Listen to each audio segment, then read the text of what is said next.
Well, if you could guess from the title, I am an African American. I grew up in West Africa and came to America to study on a student visa to attend university. I have always been a high achieving student in my home country. Before my senior year in secondary school, my teacher encouraged me to take an exam provided by the U.S. Department of State Professional Fellows Program. The exam was so easy, and after taking the exam, I thought it was a joke. I didn't seriously think that I would get an academic scholarship to study in the United States. 2 months later, after taking the exam, I was at home when a man from DHL knocked on our gate and handed me a letter. I opened it, and the rest is history. Now, I am in the United States on a 4-year scholarship in an Ivy League school. Who would have thought a kid from a humble beginning in a remote place in West Africa would be elevated above his peers? Everything was paid for, my school fees and boarding, and I was given a stipend to spend on food and a job to work on campus. It was sufficient for me at the time, and I had gratitude for the opportunity given. One of the happiest days of my life was when I landed in American soil. The air of a foreign country smells so different, and the diversity of races of people were overwhelming to the senses. Everything seems new and colorful. The first thing I did after I settled down at my apartment was to call my girlfriend back in Africa on WhatsApp and describe to her how amazing my experience have been so far. In university, I majored in software engineering and minored in computer science. My classes weren't so challenging for me, so I had time to go out and make friends. Being from Africa, my view on racial relations wasn't as adversarial because I or anyone I knew at the time haven't experienced racism, except for what I see on TV. Everyone seemed nice and cordial. I was very excited to meet other race of people. It was a whole new experience, like discovering some long-lost relationships. I have no preconceived prejudice and working with a clean slate. Now, I wasn't completely naive, as I was fully aware of the history of slavery, but it was something that happened in the past. I must admit that I knew nothing about the civil rights movement and Jim Crow, etc. I learned all those topics in the USA. My positive attitude and lack of inhibition made it easier for me to make friends with diverse group of people seamlessly. And the fact that I was intelligent made my course mate to reach out to me to be their study buddy. There were a few fellow Africans in my school, and they always wanted me to hang out with them. But I prefer to learn more about other cultures and make friends with other race so I could assimilate better. I didn't hang out with them as much as they would have liked. Due to my outgoing nature, it was easy for me to interact with girls, and I started dating interracially. I wasn't entirely honest with my girlfriend back in Africa about dating other women because it was difficult to balance a long-distance relationship. Moreover, before I left to travel to Africa, she told me that she would wait for me. I still loved her and didn't want to break her heart, which was why I was afraid to be honest with her. I couldn't enjoy my full experience without dating. Moreover, as our life got busier, our interaction became infrequent, but we never stopped texting each other at least once a week. Fast forward to 3 years later, I was in my senior year and due to graduate in the fall. I blew through my university and was due to graduate from a 4-year program in 3 years. I have a job already lined up with a company that will sponsor my visa here in Boston. Before my graduation, I was invited to a birthday party. It was at a mutual friend's party. That was when I met her. Let's call her Sarah. She was so captivating. The moment she walks in the room, all eyes were on her. I didn't see her when she walked in. I just noticed that everyone seemed to be staring at somewhere, and I followed their gaze. And there she was, tall and gorgeous. She came with 2 female friends. Her beauty stood out amongst the rest. I couldn't help but be drawn to her gentle smile that seemed so welcoming. She would later tell me that she felt the gaze, and she was right. Every guy in the room was staring at her. I remember that I was the only black guy in the room. I mustered up the courage to introduce myself to her. That was the attitude I was raised with. I walked up to her and introduced myself to her friends first, and then to her. I gave her a compliment, and I was feeling the vibe from them. They were responding positively to everything I said. After the initial introductions, I was isolated with Sarah while her other friends spoke to each other. Sarah gravitated towards me and didn't want to leave my side. It was quite strange to me how I felt like we've known each other for a long time when we only met not so long ago. She was asking the right questions and saying the right things. The chemistry was there. She was a law student and was hoping to be a civil rights lawyer. My accent attracted her the most, as it indicated that I was from another country and she wanted to know everything about me. She was exceptionally intelligent and very engaging. Not a dull moment with her, and I wasn't putting an effort to keep the conversation going. One thing that I found unusual was she came across a bit too patronizing. She was putting in too much effort to prove to me that she wasn't racist by telling me how racist other people were and how she went out of her way to condemn people in her past that showed any form of racism in her presence. I had no comments on it and just listened because I couldn't relate, but I admire her passion to defend the rights of others. That was part of her inspiration to focus on civil rights after graduating law school. She also told me how racist her family were, especially her father, and how they were estranged. During our relationship, she went out of her way to show me how tolerant she was. But in the bedroom, it was a different story.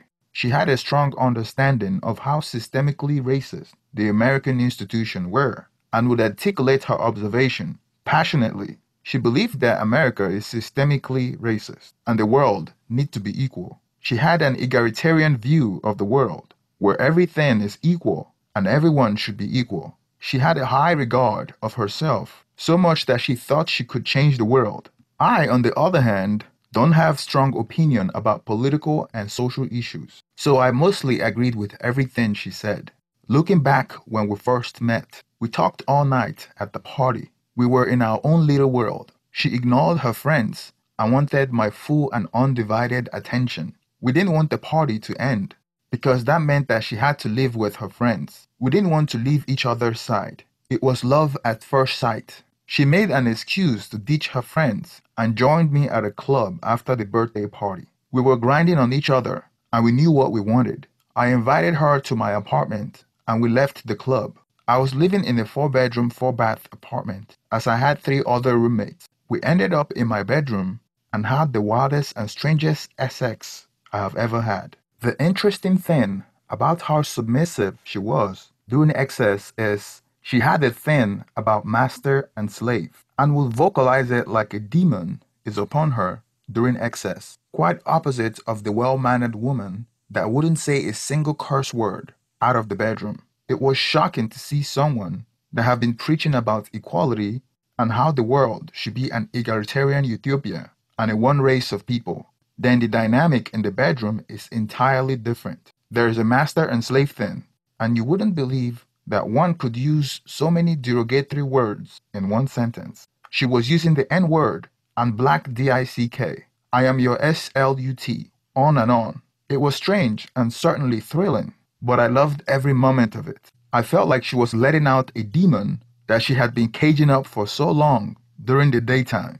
I thought maybe she grew up in a sheltered home, and her parents warned her about specific groups of people, which was why she always had this fantasy. People want something that they are not allowed to have. She told me that I was the first black guy that she had been with. Note that this will be very important in the future. We continued to see each other, and she soon became my girlfriend. When I graduated, she was my only family that cheered for me during the ceremony. I was 20 and she was 21 years old at the time. After graduation, I started working for a tech startup that was already turning profit. I was making good money from the jump, and I was sending money back home to my parents and even my ex-girlfriend in Africa. We didn't break up, we just stopped talking as often. I was sending money to my girlfriend because she would call me asking for school money, and I was paying for her tuition and upkeep. I had made her a promise before I left that I would never forget her, even though she told me that I would. I would like to think that I'm a man of my word, so even though I was in love with another, I was ready to support her financially, especially when a little goes a long way back home. After I graduated and started my job, I rented a nice pad in a nice part of town, and Sarah decided that she wanted to move in. I agreed because she was at my house always, and we got along well. Not a dull moment with her. A few things I found out about her was that she had a high excess drive. The downside is that at times it was exhausting because I couldn't keep up with her. My job was becoming stressful, especially when I had to meet deadlines. I had a talk with her about slowing down from 2 times a day to every other day because it was exhausting. She would agree, but then would restart after 2 weeks. Although the excess was really good, I couldn't keep up with her, and I didn't want to say no to her all the time. So instead of saying no to her, I would stay late at work. Nobody is perfect, and despite her high excess drive, I loved her. And the natural progression of our relationship is to end up together as husband and wife. We planned on getting married after she graduated. About a year into dating, I met her mom, and she was welcoming and open to our relationship. But Sarah didn't want me to meet her dad because she told me that he wouldn't approve of our relationship. Being the cultured man that I am, I felt that I needed the permission of the father to wed his daughter. The blessing of the father is important to me because I don't feel like it would end well without it. But she convinced me that it's not the case. Moreover, her parents are separated and she and her dad are estranged. Fast forward 2 years. I was doing well at my job. My salary has increased by over 300% because the company was doing very well. I have become a critical member of the organization. Now my fiancée graduated from law school. During her graduation, her dad showed up. I met her dad and told him my intention to marry his daughter, despite the fact that Sarah told me not to. And sure enough, the a-hole disapproved. We got married anyway, and he wasn't invited. The most difficult call was the one I made to my ex-girlfriend back home, telling her that I was getting married. We must have spent hours on the phone, as she didn't want to let go. She blamed me for making her wait, and that she was telling people that she belongs to me, and has been rejecting men that her father or relative told her about because they were asking for her hand in marriage. I felt like I have betrayed her, but life leads us to different paths that we didn't intend. She told me that she would never get married to anyone if not me. I thought she would get over it, and it was just her getting too emotional. Sarah's stepdad walked her down the aisle. Seeing her in her wedding dress was like the first day I saw her at the birthday party. She was the most beautiful bride that I have ever seen. After our beautiful wedding, life was good. She immediately found a job, and we both bought a brand new house in an affluent neighborhood. I took a day off from work to move while my wife went to work. I thought one person should be present to monitor the move and the people we hired. Sarah had some of her things in storage that she needed to move to the new house. She have had the storage since college, and our apartment wasn't big enough, which is why she left them there till now. I hired a moving company to help us move my wife's item from storage and from our apartment to our brand new house. One of the helpers was moving an old box when I noticed an old picture of my wife from when she was in high school. It piqued my interest. I took the box away from him and started going through the albums of pictures. I searched through the boxes and there were plenty of old pictures of her in high school. Then a picture of her kissing a boy in a kiss booth. The boy in the picture was black. Ah, interesting. I searched further. More pictures of both of them. He was clearly her boyfriend in high school. I haven't been interested in her past relationship, and I haven't asked her about it, except for when she voluntarily told me that she have never dated a black man in the past. I didn't think nothing of it when she said it. For her to have an ex-boyfriend wasn't a problem. Most people have a boyfriend or girlfriend in high school. I had an ex-girlfriend in high school myself, but what I had a problem with was why she had to lie about dating a black person in the past. Does she think this makes me special to be her first black guy she dated? I wouldn't think of her any different if she mentioned or didn't mention it. Those thoughts were running through my mind. I have always trusted her. Until now, she hasn't given me any reason to doubt her. I searched further and saw a picture of a different black man with her at a bar. On the picture, she was a bit older, maybe during her sophomore year in college. He very well may have just been a friend from one of our outreach programs. They weren't affectionate, But that left an imprint in my mind. He must be part of her past life for her to save her photos with him. Maybe I was just being paranoid. Maybe it doesn't really matter. But why should she lie about it? Suddenly it clicked in my mind. The interracial dirty talk. It's not something she just started. It certainly didn't seem like it. I wasn't her first black guy, and I have always known that it was her thing, and she just had a thing for black men, and was not in love with me, and was only with me for my skin color. That certainly doesn't make me feel special. I struggled with this question over the coming weeks, and I never confronted her about the old pictures that I found. I tried to suppress the thoughts and give her the benefit of the doubt, but it was becoming a distraction. Every time I look at her, I am reminded that she was just with me because of my race. Every time we had sex, it confirms my belief. I began to lose trust in her. I didn't really think she was cheating, but I just had to double check everything she tells me, trying to find out more about her, rather than what I am told.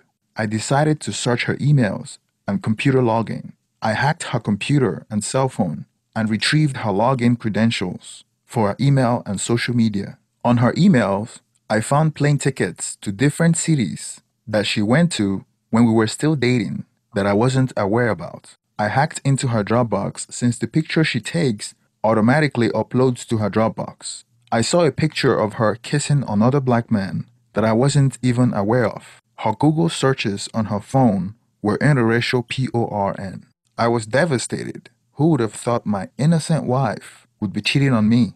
I haven't even been married to her for more than 6 months before I found all the evidence of her cheating. All the pictures of her with those men were taken while we were in a relationship. One was when she went to spring break, and the other was at Mardi Gras, so she was cheating on me. When she came home that day, I still didn't confront her. It took me about a week to hack through her phone and retrieve deleted data. I found messages of her chatting with an old fling who happened to be, you guessed it, a black guy as well. It turns out that she was having excess with him throughout our relationship, which was hard to believe because most of the time we were having excess every day. How is it that she could have excess with another person and me on the same day?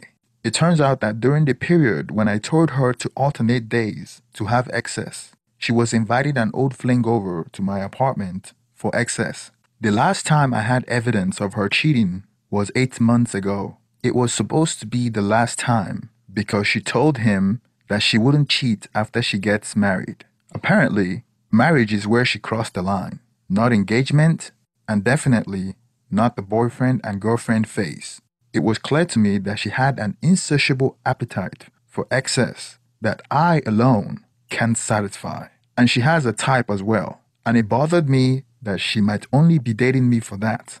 Logically, you could say that it was just a matter of time before she gets another itch and cheat on me with another black guy. When she came home that day, this time I confronted her with all the evidence that I had collected.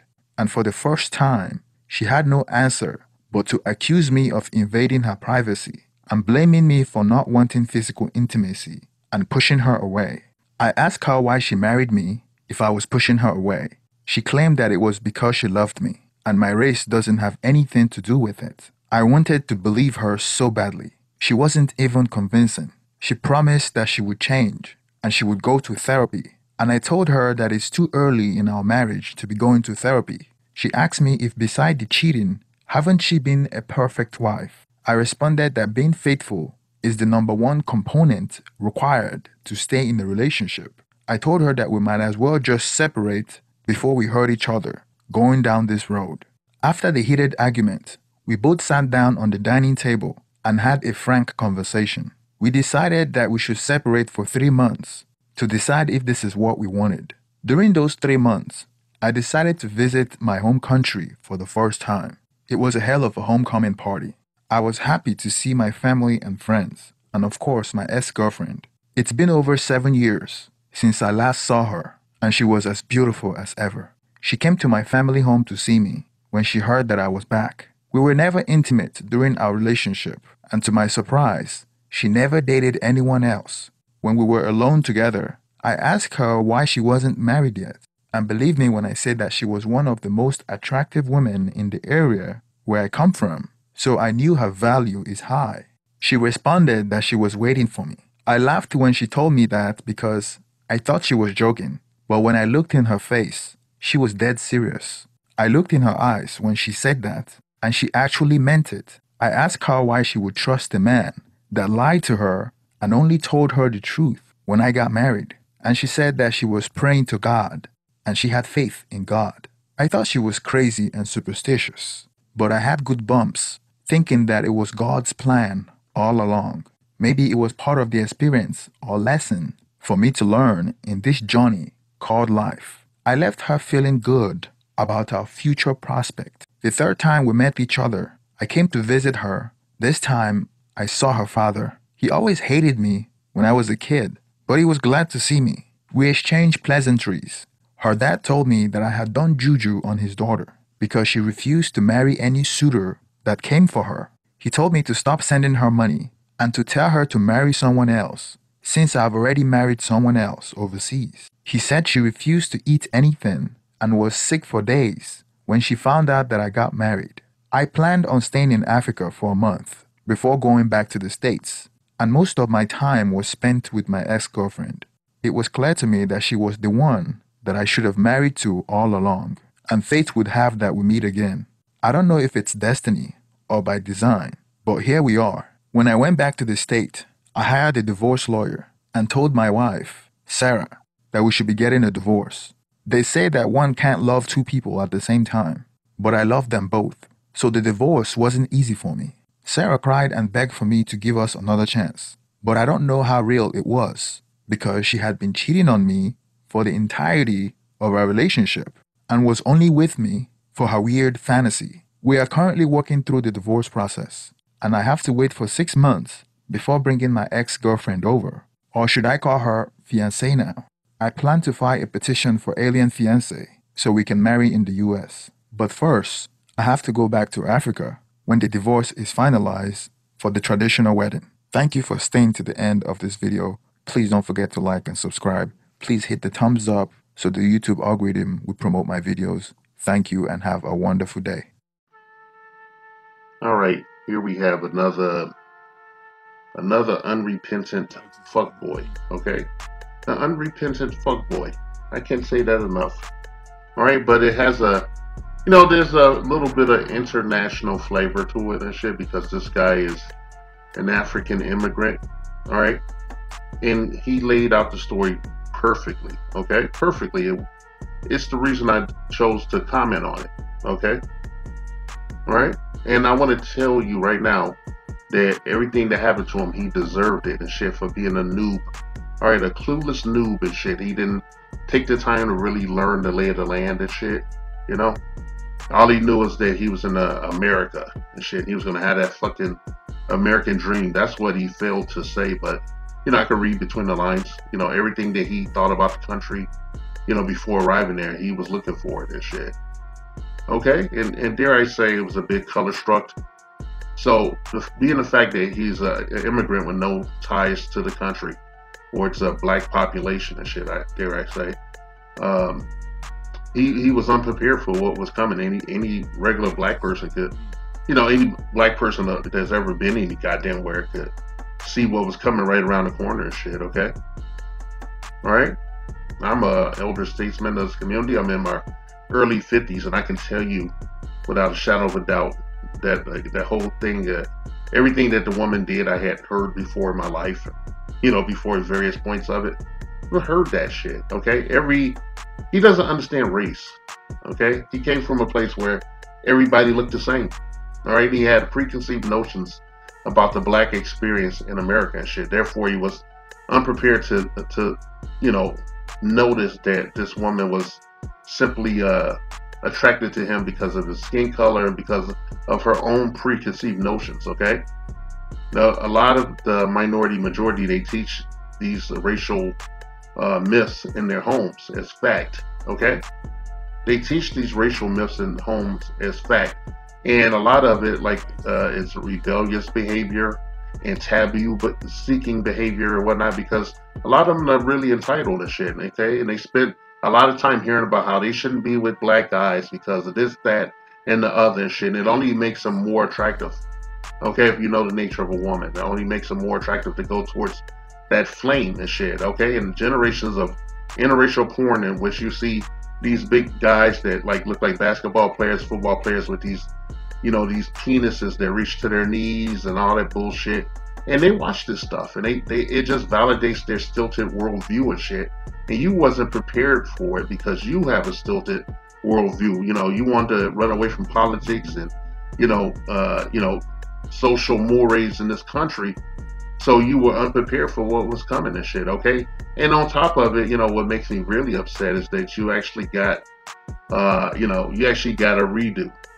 With a traditional woman that was waiting for you despite the fact that you had cheated on her. I don't know if that's something for the area, because I heard in certain areas that they can have more than one wife or something. Maybe his original girlfriend was trained in that manner to, you know, be demure and put up with that, I guess. I don't know. And I'm not here to cape for no fucking women or talk no shit, but I gotta be honest. I listen to a lot of African immigrants talking about our culture, out of pocket and shit. It's something they don't understand, they can't relate to, but they comment on it when they can simply not talk about it. Okay, I would rather they not talk about it. It's the same way I feel about liberal, really super liberal Caucasians. That this is the kind of person when you're at like a dinner party or something, they get sauced up to the gills and they find you as the only black person in the room. They want to apologize for slavery and all that bullshit when you didn't ask for no such apology and shit. Okay, it's not really about having a victim mentality and shit. It's about our living experience and shit and what has been passed down from generation to generation. You cannot deny whether we talk about it or not. It's always going to be there. And particularly nobody ever looks at this is because not because what we're doing or what we're telling each other as black people or black families that remain that are not shattered and single parent households. It's not what we're doing. It's a lot of the minority majority are teaching these things in their households. These myths, these racial myths, and you fell for it because you had a racial myth and shit. You saw the white girl and you was it was just color struck and shit. You trust them and shit. You wanted to live a colorblind lifestyle and shit, and she didn't want you to live that. She didn't respect you enough to keep that under her hat, and she had to do all the tropes of a white girl that is curious, a college age white girl with a princess level entitlement to the ninth degree and shit, max power and shit. Thinking that she can change the world. That youthful and vulnerability and showing all levels, coupled with her own stilted racial mores and her her proclivities, her fetish for big black cock. Okay, and she wanted you because you had big black cock and you were probably chocolate as fuck and she probably white as fuck and shit, and she just likes the disparity. She likes the difference in the skin colors and everything. Is I remember a young lady describing it and shit when asked quite candidly and shit. Okay, yeah, if you're from this country, a lot of us can pick them out in the crowd and shit, and it's up to you if you want to mess with them and shit. It's kind of like low hanging fruit sometimes, but a lot of times we just avoid them and shit. Once we start hearing the whole bullshit, I can't tell you how many times some white girl told me that their dad was the police chief of their town and that he would be destroyed if he saw her, boning me or something. And I was like, man, get the fuck out of here with that shit. Or how they want to watch like a black movie. If you go to a movie, they want to see like a Spike Lee movie or some other shit, like some, minstrel comedy or some other shit, like some gangbang movie or something. They want to watch that shit. And then they don't so much as watch it, but they just watch you watching it and getting their fucking jollies and shit. And then they you got you got them doing all kind of shit. You're lucky you had like a somewhat subtle white woman and shit. She didn't do the shit with they put their foot next to your foot to see what it looks like next to their foot to try to measure how big your foot is or ask you that outright and shit. Yeah, I love that one. Okay, I was still getting that shit up a couple years ago at the job. I had like a model attractive brunette coming at me doing that shit. I just ignored her fucking ass. I almost flipped out a bird. I had to catch myself because I was at work. It's fucked up. You got everything you deserve because you're ignorant. Okay, you were ignorant, and you know, I don't want you to learn anything. I want you to stay fucking ignorant and shit. You're lucky. You're lucky the customs of your country made the woman settle for you, and she was settling for you, the girl in Africa. And I hope she took your money and, you know, and made good use of it and shit. And I hope that when you get her that visa and everything, that she probably comes over here and learns, you know, learns how to be a true Western woman from other black indigenous women of America, and monkey branches away from you with a Chad, okay? Right? Don't think that she doesn't feel that. A woman scorned. You know, it's something you know, it's a death curse. All right? And you never know what the fuck's gonna happen and shit, okay? Once you get her there. I would love to see a part 2 to the story in which he encounters the same situation with this black woman that he's scorned and treated like, you know, treated like an old hat he could put on and shit after finding out that you were nothing more than someone's fetish and shit, you know? I don't shit on somebody for their fetishes or their preference and everything, but I'm not gonna, you know, I'm not color struck and shit, okay? And sometimes that shit is egregious and whatnot. A lot of times when, you know, these women, these young Caucasian women that experiment and shit, you know, they want to fuck a black guy and shit, you know. A lot of guys are making decisions based on the level of egregious back and forth that they have when they first meet and what she looks like, okay? And furthermore, when you see like a lot of these, you know, brothers with these fat white chicks and everything, it's it's due to partialism and shit, okay? And the fact that we have been socialized a certain way in our communities, they don't want to talk about that either, okay? You're ignorant. All right, the same reason you're mad at your wife who was cheating on you is the reason you're secretly mad at yourself, because you were color struck when you saw her white skin. You believed everything she said, even though she made you uncomfortable. You ignored it. You ignored the red flags because you wanted to live in your fucking bubble, and somebody came and slapped you out of your fucking bubble. That's all I really have to say is shit. I just want to say that, you know, if you want to do us a courtesy, don't talk about any racial issues that are, you know, indigenous to our country. You know, anything that goes on in our country, in the black community and the white community, between them, don't have an opinion. Please don't have a public opinion. We don't need to hear your opinion. It does not matter, okay? It doesn't matter, okay? And watch out, okay? Because, you know, I guess, well, I don't need to tell you this, but most of the time in college, when you run into these like white girls that experiment and looking to put their hand down your pants and shit, and some of them might do that, you know, or just be honest with you and just want to shove their hand down their pants and grab your manhood.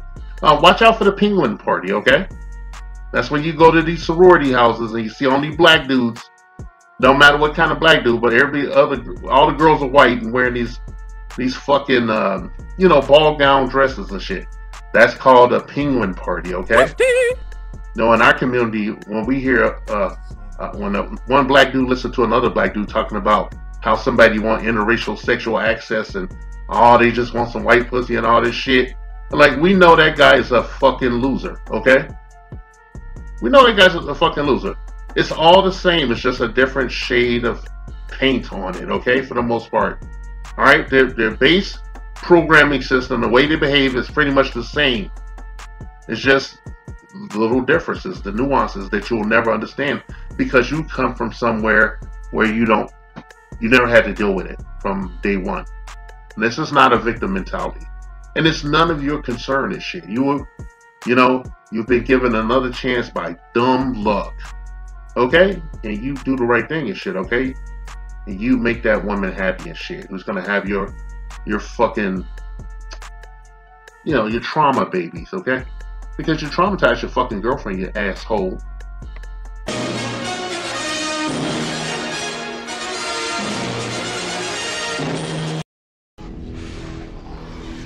Some motherfuckers are always trying to ice skate uphill.